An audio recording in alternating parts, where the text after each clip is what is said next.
pour bien déchiffrer, décortiquer, décoder.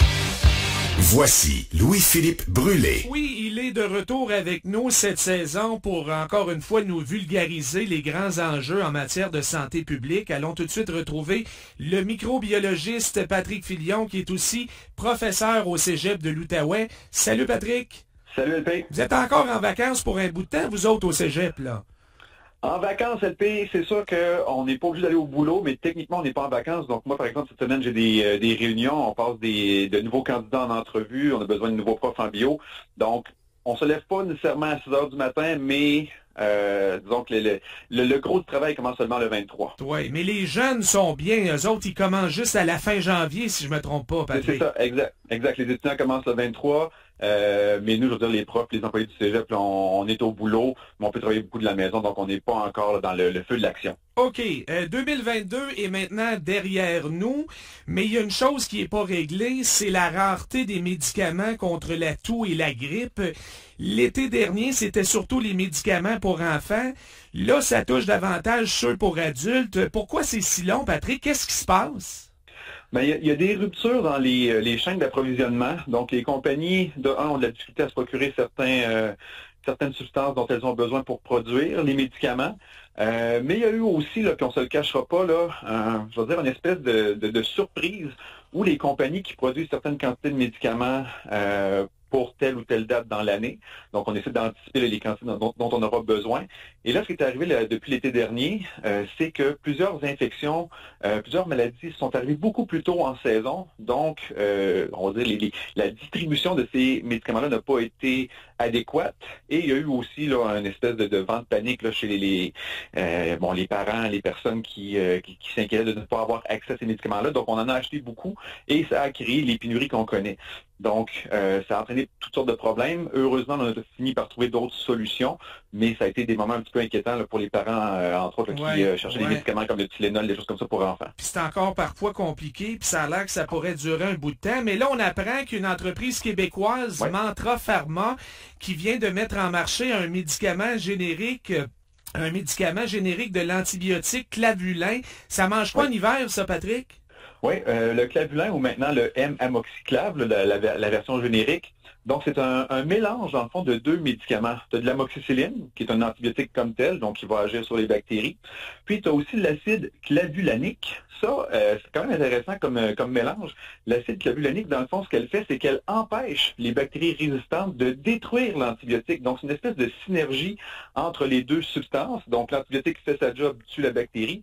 Puis l'acide, lui, va limiter la capacité de la bactérie à devenir résistante et à détruire le dit antibiotique. Donc, cette combinaison-là est extrêmement efficace. Et on avait des pénuries là, avec tous les problèmes d'infection bactérienne qui étaient suite à des infections respiratoires dues à des virus, donc chez les enfants. Donc, on avait des pénuries de cet antibiotique-là. Et là, la compagnie produit et distribue cet antibiotique-là, particulièrement au Québec. Donc, on dit que les pénuries pour cet antibiotique-là au Québec là, devraient bientôt être chose du passé. Donc, c'est une excellente nouvelle là, pour les familles qui ont des enfants là, qui sont malades. Malades, bronchite, pneumonie, ce genre d'infection-là. Là. Oui. Donc, c'est sûr que, bon, c'est pas un antibiotique, n'agit pas dans le fond sur les virus respiratoires, le grippe, COVID et le VRS, mais souvent, suite à une infection virale, les enfants développent ces infections bactériennes-là. Donc là, on pourrait vraiment avoir un outil adéquat et disponible pour traiter ces infections-là. Oui, mais c'est pas en vente libre, évidemment, là. Ça prend une prescription. Non. Ça prend une prescription d'un médecin. Donc, si vous allez à l'hôpital, votre enfant est malade, le médecin pourra le faire. Si vous voyez votre médecin de famille, il pourra faire la même chose aussi. Ça va être distribué en pharmacie. Donc, ça devrait être, même si c'est déjà disponible dans les pharmacies. Donc, vous voyez votre médecin et on pourra vous donner une prescription à ce moment-là. Bon, la fameuse COVID maintenant, ça non plus, c'est pas complètement derrière nous, malheureusement. Et là, tout le monde parle du nouveau variant, le XBB.1.5, qui sera, semble-t-il, bientôt dominant aux États-Unis. Il y a des cas déjà de rapportés ici au Canada. Qu'est-ce que tu peux nous dire sur ce variant-là? Oui, ben je vais peut-être rassurer les gens. On va commencer par les bonnes nouvelles, peut-être. Là. C'est sûr, la COVID n'est pas derrière nous, elle va toujours nous accompagner. Donc ça, on s'en sortira pas. Puis il va y avoir des variants. Là, si on se parle encore pendant des mois, LP, on va parler de variants toutes les 2 semaines. Là. Donc ce variant-là, pour l'instant, les données que l'on voit, il se transmet facilement. mais il n'est pas plus dangereux ou virulent. OK? Donc ça, c'est quand même une relativement bonne nouvelle. Donc on veut justement que on veut pas, mais le virus, dans le fond, se stabilise, devient endémique. Donc c'est la progression normale du virus. Mais pourquoi on parle de ce variant-là? C'est-tu parce qu'on manquait de nouvelles dans le temps des fêtes ou C'est peut-être ça, LP. Je pense qu'on veut maintenir une espèce de pression sur les gens, je ne sais pas.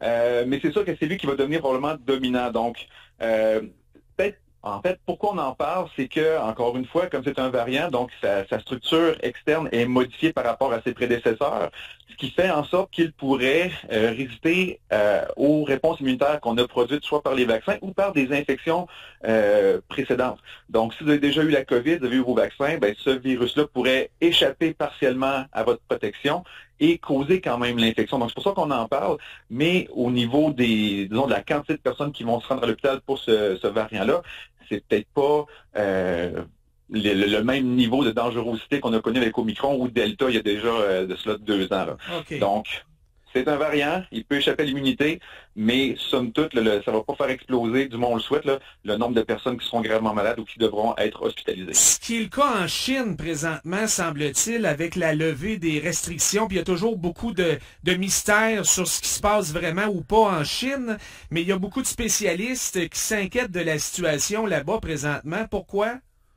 Oui, ben on le sait, la Chine avait des mesures extrêmement restrictives par rapport à sa population. Donc on avait on visait l'objectif zéro COVID. Donc dès qu'il y avait des cas, on isolait les gens, des quartiers, des villes entières. Donc là, on a relâché beaucoup et rapidement toutes ces mesures-là, ce qui fait en sorte que le nombre de cas semble exploser. Puis là, on dit semble parce que bon, les chiffres exacts sont souvent un petit peu modifiés. Donc, on n'a pas l'impression que les chiffres qui nous arrivent sont des chiffres exacts. Mais là, on parle de centaines de milliers de cas par jour, donc de gens qui sont hospitalisés et malheureusement de décès qui y sont liés. Donc, c'est vraiment inquiétant parce que là, dans le fond, ce que la Chine vit en quelques semaines ou ce qu'elle vivra en quelques mois, c'est ce que nous, on a vécu en 2 ans et demi. Là. Ouais, c'est qu'ils sont passés d'un extrême à l'autre. Hein? C'est comme si on était passé ici du couvre-feu à aucune mesure ou à peu près 2 semaines plus tard. Là. Exactement. Donc là, c'est vraiment dans des circonstances extrêmes. On peut comprendre les gens qui étaient tannés de vivre enfermés et tout ça, isolés.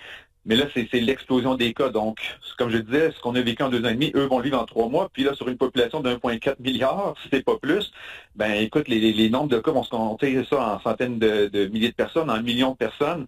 Et malheureusement, peut-être que le nombre de décès va augmenter de façon dramatique aussi. Donc, c'est une situation qui est à surveiller. On l'anticipait un petit peu.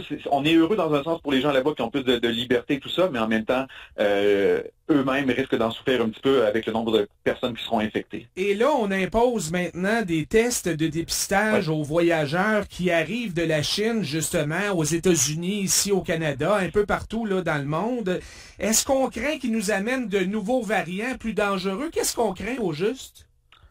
Écoute, LP, je pense qu'on veut juste, s'assurer de faire une vérification un petit peu plus précise, parce que bon, en Chine, ils ne font même plus certains types de tests de PCR et tout. Donc, nous, on veut vérifier ce qui circule.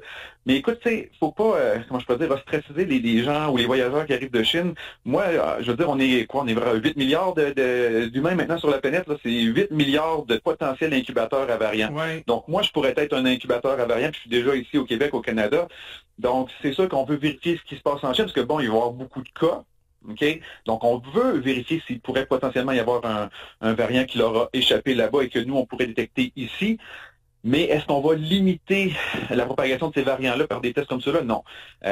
Donc, es-tu en train de me dire que c'est une décision peut-être un peu plus politique que de santé publique comme telle? Ben, il y a un côté politique, c'est sûr, OK?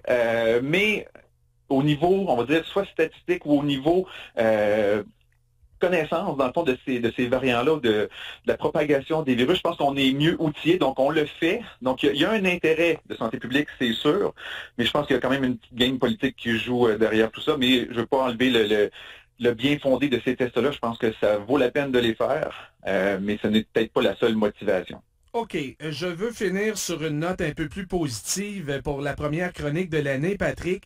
La Chine, justement, et l'Inde viennent d'approuver un nouveau type de vaccin qui peut être inhalé. Et ça, on s'en parle depuis un bout de temps. Oui. On pense que ce serait plus efficace que ceux qui sont présentement disponibles ici.